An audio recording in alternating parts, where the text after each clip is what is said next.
And those are also the things that they're taking away from us. If you think about the idea of a future pod apartment smart city, right? Like Yeah. you have no connection with the sun, no connection with nature, other than in virtual reality.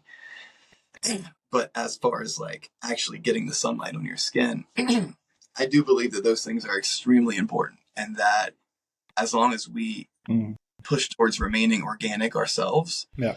uh, but as far as like what to do, Mexico, when I thought that I could handle this myself, Mexico was a thought. Like, let's go to Mexico. Yeah. And Yeah. just before we did this podcast, you sent me that Yeah.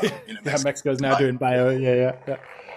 Exactly. So my answer ultimately is that and I will say this too, I have no fear about what's coming because, Mm. and some people will think what they will of that, but I believe that as long as we put our faith in Jesus Mm. completely, that we will be guided. And that's what the remnant is, by the way. Mm. Um, you know, in the Bible, and this has been another synchronicity, but in the Bible, it talks about, like, in the first mention of the remnant is when Joseph gets sold into slavery in Mm. Egypt, and he ends up being second in command to the king, and 7 years of feast, 7 years of famine, Mm.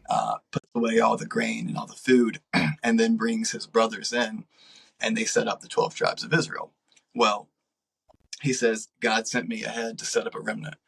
And I think about Mm. in a time now when most people will probably unknowingly merge with the machine.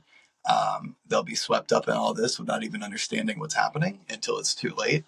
So the ones who can remain faithful to God and true, and the ones who can Mm. remain organic, will be the remnant. Mm.